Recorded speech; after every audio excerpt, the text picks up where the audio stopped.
What's up? Welcome to another episode of The Father's Rhythm this morning. I'm going to have a little coffee with you. I love this. This is my favourite mug. It says, "Nobody panic. I got this. I'm a rabbi." So, let's relax. I've been up since like 4 o'clock this morning. I'm keeping my voice down because Adam's in bed upstairs sleeping, and he's just come off some shifts that he's done at work. So I'm like, I'll keep my voice down for him. But I've been up since 4 this morning, and I got up with this urge to start to contemplate the connection between the heart and the mind and the operations of the brain. And I'm extremely fascinated with how these things operate. I'm fascinated with how contemplation changes our brain. I'm fascinated with the theory of the mind. Where is the mind? How does the mind process information? What is consciousness? And then the heart. I don't know if you guys are aware of this, but let's get a little tiny bit sciencey before we move forward. The heart actually has it's called an EM field, an electromagnetic field, and it goes all around it, and it is emitting, transmitting and receiving information, and the brain is doing the same thing. It also has an electromagnetic field around it. So I guess if you looked at yourself on some form of expensive scanner, you would see that there is waves coming around your brain and waves coming around your heart. But curiously, the one that's going around your heart is bigger than the brain. And your heart is actually sending signals to your brain at a much greater amount and speed than your brain is sending signals to your heart. Now, this is a very interesting concept because even if we look at spirituality, ancient religious texts, all these texts talk about the heart.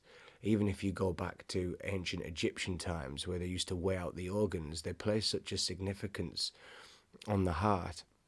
And then you go into the Hebrew culture where the heart is at the center of the culture, moving from your heart, the intuition from your heart. Then you have the Bible verses that say you have been given a new heart. There's one of my favorite verses that is this: as a man thinks inside his heart, then so he is. So spiritually and religiously for thousands of years we've been taught that the heart is actually a thinking mechanism and should actually be put on a higher plane of thinking than the brain and held in higher regards than the brain. Because for some particular reason there is this synergy that's meant to be created from the spirit and the heart that's brought to the brain. And I think it is just such a fascinating subject to talk about, because when we think about the brain and how our brain operates, and we've been talking about this recently, it's basically a supercomputer. There's lots of different compartments inside your brain that work in different ways. So there's a part of your brain that processes emotion and hunger, certain basic needs, and then there's a part of brain that understands dreaming and abstract thought, and there's a part of brain that triggers when there's your senses pick up a threat, and then they send stress signals to the rest of your body, which releases stress hormones, which is why you would shake or pant or wide-eyed or a beating heart. And it's interesting that your brain operates on information that it receives. So sensory information, so you see, you hear, you smell, you touch, you perceive, and your brain then processes this information. And look at it this way: it goes into like a big pot of soup. Your brain kind of stirs it up and works out, okay, what do we then do with this information? So effectively it's like a supercomputer. But then I guess what science doesn't really teach us then is that once you have this soup and this supercomputer, what is the collective arrangement of your thought life that brings about an action? Because we can't actually measure that. And herein lies the age-old question of then what is consciousness? And we're now trying to explain it by electromagnetic fields around the brain. So one of the theories is that as neurons fire off inside your brain, which is when you collect this sensory information and then it's processed in this soup. They fire off in your brain and they emit electrical signals, which then create this electromagnetic field around your brain, which they're saying this is what consciousness is. So it's outside of your body, and then you have this field of information of which we then draw from and collect a conscious experience from. But then we also have, as we spoke about earlier, this idea of the heart, and the heart's electromagnetic field, just like I explained the brain. So the heart's rhythm emits a signal which creates a field around you that's bigger than the brain, which is also then thought of then is the heart conscious. So there's many aspects to the human nature which we should understand, because you're a superhuman, wonderfully gifted, technological individual. You might look at yourself and think, you know what, I'm nothing special. I'm not. I don't have any great passions. I don't have any desires. I don't add anything to the table. Poppycock. You are the greatest level of technology that ever came out of God's heart. Note, as I said, heart and not brain. My reason for getting slightly scientific there, guys, is because I just want us to understand that there's many elements to our being, there's many elements to our body that I think we should come into awareness of, because we need to start understanding things simplistically. And one of the ways that you can understand the body is that you're not a sum total of the thoughts that come from your brain. If your brain is a supercomputer, and that supercomputer reacts to the environment and to signals, that means that you can reprogram that computer. So hey, let me give you an example. I want to sip a bit of coffee. I freaking love this stuff. So the way your supercomputer works is it looks for opportunities and threats and dangers and excitement, etc. And the way in which it does this is through your senses. So your eyes, your ears, your nose, your mouth, etc. So you perceive something from the outside in. Your brain registers that information, and then it goes into the soup, if you will. And then depending on what taste the soup is, it then sends signals to the rest of your body, and your physiology then starts to react. It's called psychophysiology, I think, starts to react. So if we can learn then that our brain is just processing information in terms of how our brain understands information. Because when we grow up, we learn things like what is fearful, what is not. We get triggers through pain and trauma, so what to stay away from. We also understand what excites us, what the joys are. And then once we have this built up inside of our psyche, these triggers then react to the senses. So the senses come in, your triggers react inside the soup, and then your body will also react. So let me give you two examples of a reacting body in both like a positive way, and one may conclude that the other one's negative. So you see an opportunity that is going to be good for you and your family, and that opportunity is arising now. You sense the information, it goes in the soup of your brain, and then your brain processes, and actually your consciousness says, wow, let's take action. Your body then starts to respond to that. Your heartbeat would become faster, your eyes might become wider, your pupils might be slightly more dilated, you may get slightly sweaty on the palm of your hands. And what this is, it's your body's reaction to the sensory environment getting you prepared for action. Conversely, you're in a situation where there is perceived danger. You sense, it goes into the soup of your mind, and then after that, you get worried. So then your brain sends stress or hormonal signals to the rest of your body, which then changes things, which raises different chemicals in your body, and you might be, again, sweat, your heartbeat, your teeth chatter, shake, etc. These are like autonomous responses from your body. But the good news is that Christ says, be transformed by the renewing of your mind. Put differently, be transformed by Christ's consciousness affecting your brain. So choosing the way of the Spirit. I use Christ consciousness slightly tentatively, because this isn't some new age concept, because Christ consciousness is your union and is love.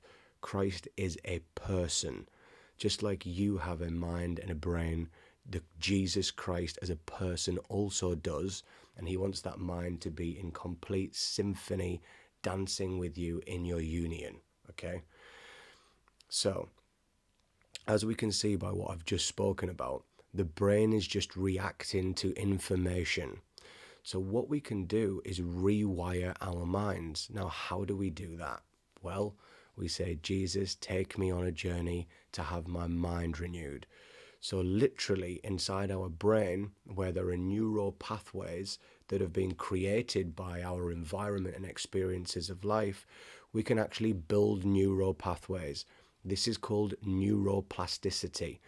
And what it basically means, as you may be able to understand by the word, is there is a plastic sense and a malleable sense to your thought life, your neural pathways, that basically they're not completely set in stone.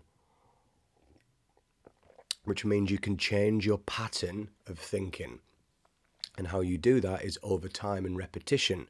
But the importance is where you do that from. Because you want to rewire your brain to think heavenly. Be transformed by the renewing of your mind.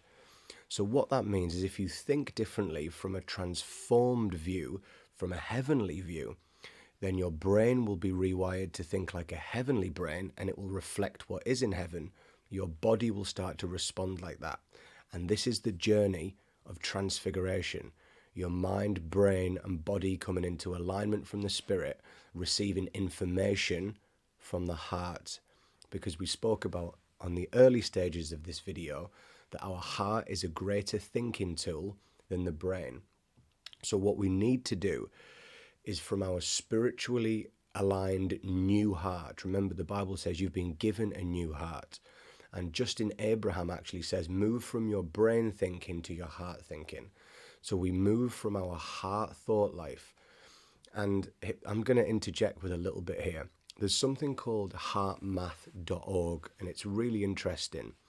And basically, they've set their energy to do some great studies on the importance of the heart. And they've actually found out that if your heart can be coherent with your brain, you're in the greatest sense of peace and tranquility. So your heart actually has a rhythm to it. Your heartbeat has a rhythm to it. When your heart comes into coherence with your brain waves, and there is an information field between them that is coherent, that is the most peaceful state you can be in, but it starts with the heart. And you can actually look, I don't know if I can somehow put this on here, but you can see two diagrams, one with a chaotic synergy between the heart and the brain, and the other with a peaceful and nice rhythmic synergy between the heart and the brain. And because of the difference in the frequency between the two, there is a state that's completely different. So basically, their studies have found that living from the heart in a coherent state with the brain and the mind brings about peacefulness. Now, I would go further to say that living from the heart, having a coherent state with the brain, will bring peacefulness. And furthermore, living from the spirit will open up new dimensions that the heart hasn't even conceived yet. The heart doesn't even understand yet. There is far beyond physiology than we have ever even grasped. Because we are talking about something now that comes from the spirit and affects the physical realm. But I'm saying there is also multiple other realms that we can explore and find out. And I want to add that to the mix, because I don't want us to stop here. We should always be hungry to understand more and learn more. Let's not stop and think, oh, well, this is all we need to know then. If we know about the heart and we know about the brain and consciousness, then that's all we need to know. No. There's much beyond. Remember, the Bible says that God's mystery is Christ, in whom is hidden all hidden treasures of wisdom and knowledge. So this is a ever-demanding pool of knowledge and understanding and wealth that we can tap into. I'm aware that I don't want to get overly sciencey. That isn't really where I specialize. I'm not a scientist at all. It's just not my field. I just have a certain level of understanding of very basic things. So then what we can do is learn to engage that. So I'd like the thing that we take away from this to be to move from here thinking, to start to move from here thinking. Allow our heart to dictate the pace of our life and allow our brain to just come into alignment with that. Let's not respond like animals. You know, there's different layers to the brain, reptilian, mammalian, and then you have your frontal lobes, which is the dreamy center, which creates culture and everything around us. But many of us are stuck in this mammalian response. So it's someone speaks to you or your senses have this that receive information and we retaliate, we respond like an animal would, like to bite or to feed or to, we want to get away from this kind of response. We want to respond from the heart. You know, I believe when we move from the heart, we'll be less hungry, we'll be less angry, we'll be less guilty, we'll be less shameful, and we'll be more in line with shalom, with peace, with joy, with love. So, how long have we done? Oh man, it's only actually been 15 minutes. Maybe we've got a little bit longer on this one. This coffee, man, this is good stuff.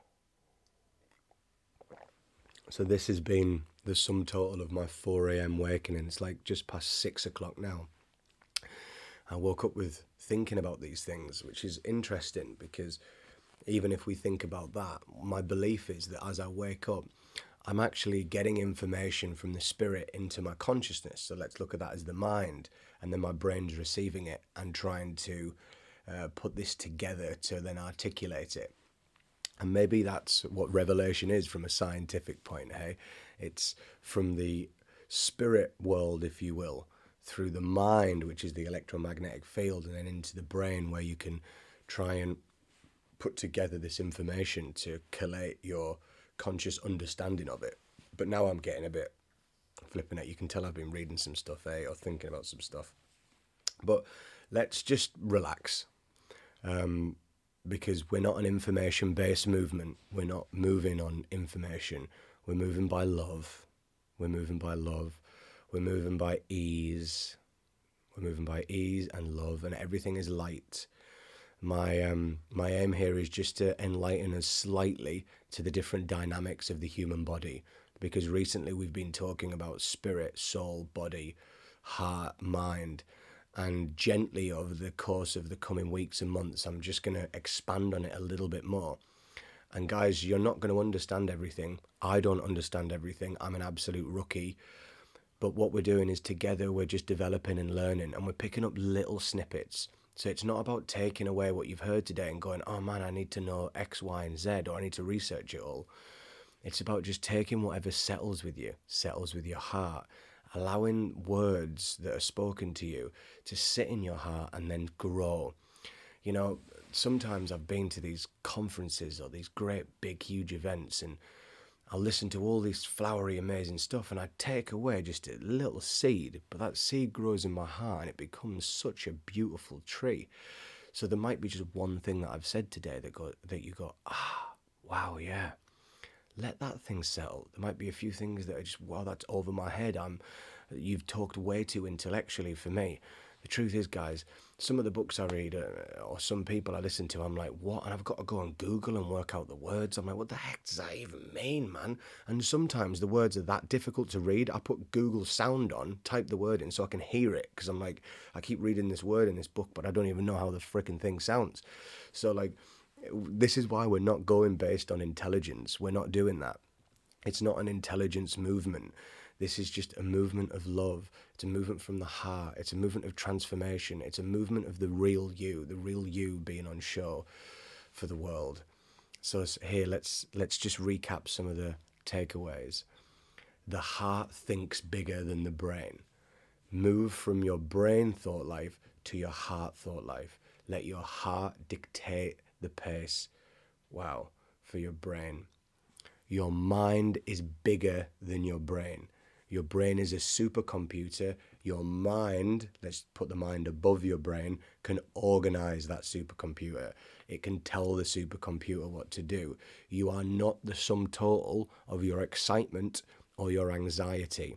Anxiety and depression and stress, etc., it is all formulated within inside the brain. If you put a knife through your brain and your brain stopped, that would in some ways stop.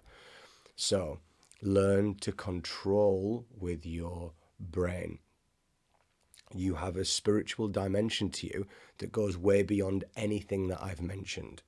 So let's look at your heart being here, your brain being there, your mind being here, and your spirit being completely over everything, entangled into everything.